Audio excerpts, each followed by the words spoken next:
5 top investing rules for your $1 million portfolio. Now, do you have one already? Then watch this. If you want one, then definitely watch this, because this will give you all what you need to know for high growth and security and, less stress in the end. So watch it from the very, very beginning until the very end. Let's roll.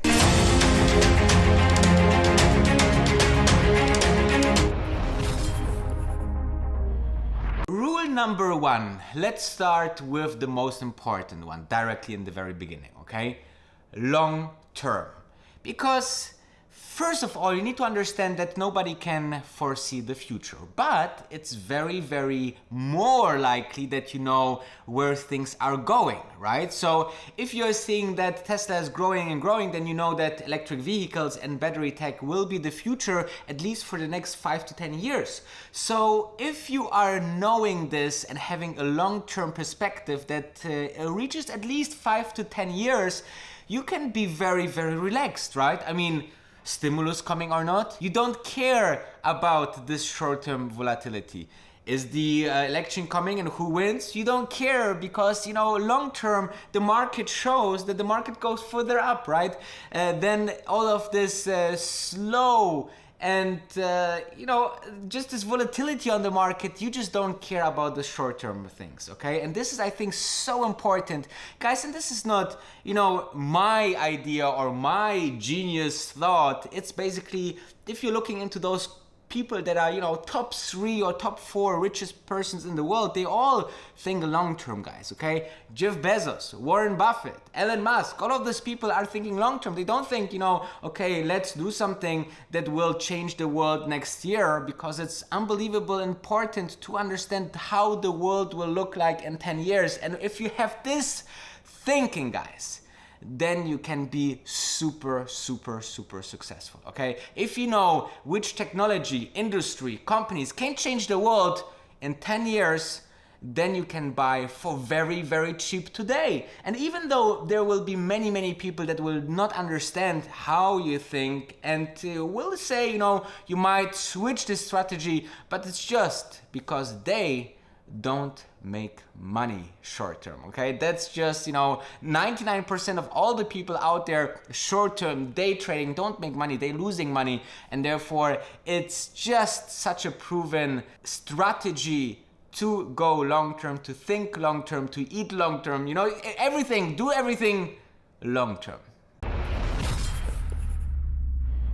Story time, guys. One of my first stock was Apple. By the time I invested into Apple was just about to release a new iPhone. And I just thought, well, these guys are selling this kind of things very, very nicely, okay? And I just see that this will continue for years and years and years if just they keep on innovating. And if you're looking into a stock like Apple, Apple just had always this magic of innovation, right? They innovated and entered the first personal computer, even though people didn't know they need a computer. Then they entered the music market and, changed how we perceive music, how we buy music, how we listen to it music, with this, very iconic white earpods out there with the cabling, and it's just, just so beautiful working with iTunes. And then, they went into the phone business and the tablet business. So you see that they always kept on innovating.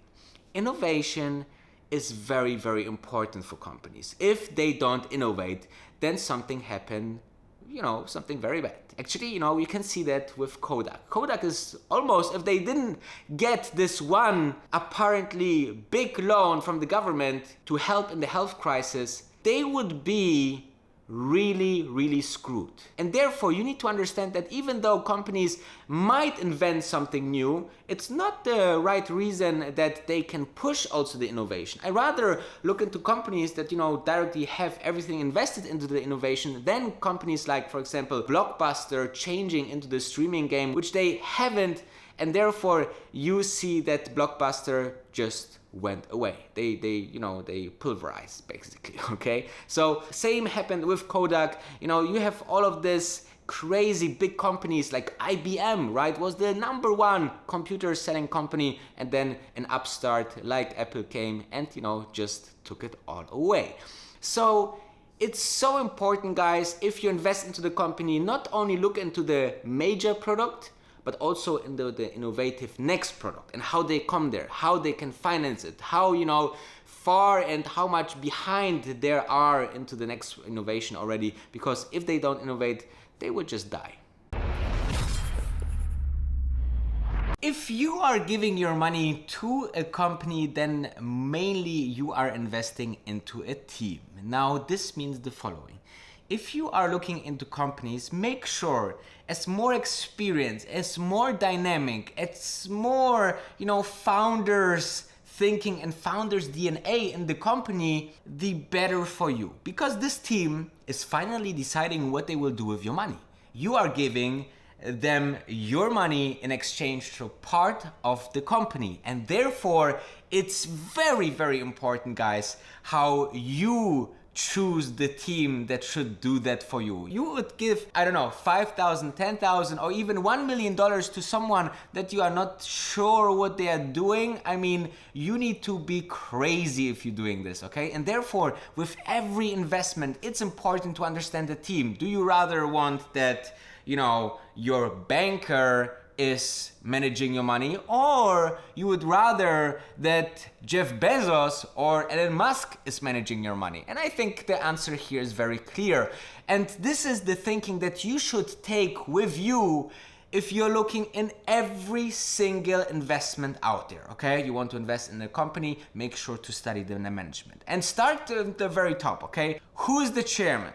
Who's the board of directors? Who is the C-level guys, okay? CEO, CSO, CMO, all of these guys, make sure you know them all. Then go even further, who is the head of engineering? Who is the head on finance? So as you can see, you can go on and on and on. You can find these things on LinkedIn or just Google it. There's many, many resources that in 2020 we can use and use it to make the maximum out of your investment. Growth, growth, growth, growth, growth. I love growth, and that's why I love growth stocks, because some of them that I'm picking are growing 50 or 100% per year. And before we diving into the growth factor, let's just mention that I have here a membership. If you join the membership, the real wolf get you access to our Discord chat where we talk 24 hours about stocks, news, and with other like-minded people. You are super welcome to join. And on the other side, if you're even choosing the diamond membership, then for very, less than your Netflix time-consuming subscription, you can have one-on-one with me. We can talk about, stocks and investing and strategy all the time over email or social media. So make sure to check it out, the join button below all the videos. If you don't see the join button, switch the browser to Google Chrome, for example. Now, growth is amazing because, even though the company might not be the very best, if they still and continue to grow, and usually the growth looks like, first year or a first year on the market 100% or 200%, then the next year 180%, then 150%. If the company just increase to grow that in this pace, even though it's declining, the stock will go up. I'm guaranteeing you the stock will go up, okay? Because it's no way that a revenue can go up 100% per year, every year, and the stock will stay in the place. And this is one factor that you can be so much wrong on other things. Once it's still growing, you will be good to go. How you find a market that will be lucrative? First of all, you need to understand how the world changes. Then we come to the first point, long-term thinking, right? So will the internal combustion engine be the market of the future? Rather not, okay? Will there be the space industry or the sustainable energy or the battery industry a market of the future? Absolutely yes, okay? So once you're having this, figured out, and there's a lot of research, okay? There's a lot of free research. You can see what are the highest growth markets out there, and you will find many markets that are interesting. Okay, if it's plant-based meat, or maybe it's sustainable energy, you will see markets that showing you by numbers how much they grow per year, or how much people think or institutions think that markets will grow. And actually, this is the reason why Jeff Bezos left his high-paid and very safe job at the Wall Street, because he saw that the internet is growing 3,000% per year, and he said, like, I want to be in this business, I want to be in this market, I want to make and generate something that brings value into the market of the internet. And finally, he started with a small bookstore, and finally it's one of the biggest companies in the whole world. Okay, so as you can see, it's very important. And I think also, every one of us has expertise. So think about your expertise. Look into those markets where you have expertise, so you don't go, just into a market that you have no idea about because it's high growth, but you need to understand, okay, what are the key players into the market? What are the risks of the market? What are the benefits of the market? And how companies could work in this environment. This is very important, because even though a company can have medium good management and medium good product in a growing market, still the whole market will benefit this company, and you can see higher and higher stock prices. So this is definitely that you need to check out the market.